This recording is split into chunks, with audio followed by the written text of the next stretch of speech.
So unfortunately, as you can see, I've had to copyright this material as well. I could have given this out much sooner, but I have to go to the extent of copywriting certain very specific things because all of these false prophets running around would try to use them and make out as if they have some kind of incredible new knowledge and discernment. But what I'm showing you is what's called, and this is just one of many types and varieties of thorny thistles that are located all across the world. And as just one example, I want to refer you to can be found in Genesis chapter 3, more specifically verse 18, where it discusses a thorny thistle. So the relevance behind this and the reason that thorny thistles are referred to so many times in Scripture is because Jesus saved this time for me to teach it. It was given to me from the Lord to teach about a thorny thistle and why it's mentioned so many times in Scripture. And it's extremely important because in understanding a thorny thistle, you have to realize that it is prickly and it can be very poisonous when you are stuck by it. But the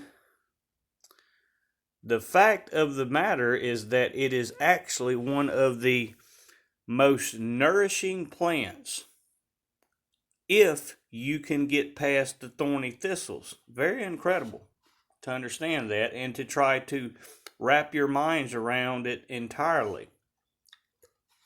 So, in the life cycle of a thorny thistle, it starts out with these leaves in just a small plant.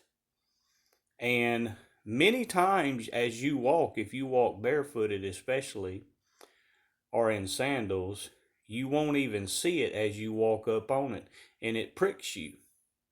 And you can, if you're in the fields, especially if you're walking through the fields, as a shepherd, you'll be stuck and prodded many times by these thorny thistles.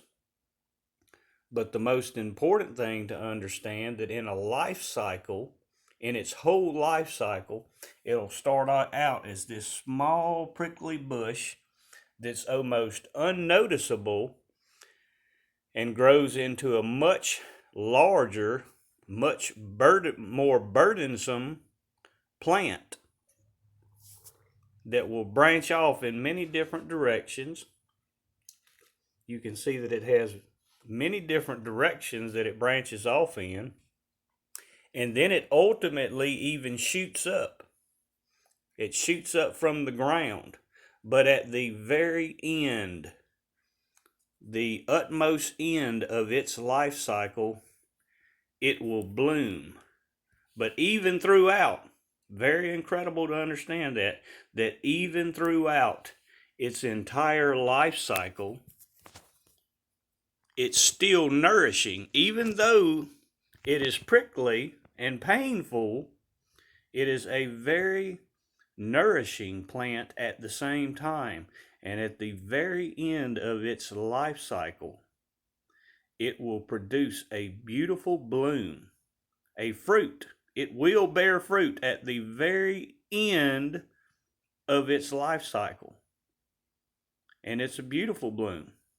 But also, again, it's a very painful plant that can be poisonous, but also very nourishing, that ultimately bears fruit at the end. Try to wrap your minds around that. And again, this one has not even fully bloomed. And there are many varieties worldwide of thorny thistles. And remember, understand this too, this is very incredible to note. You have the Corinthians, like in the book of Corinthians, and what I've taught in an earlier video about that.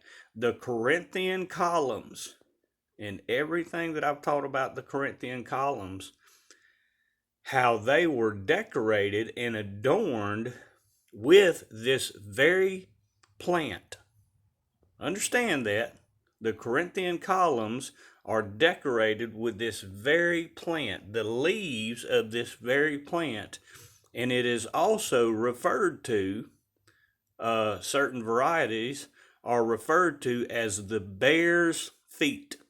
They are called bear's feet as it relates to the beast in Revelations, how it has the feet of a bear, and all those new understandings, those new revelations that I gave about it, how the beast, one of the beasts in Revelations, has the feet of a bear.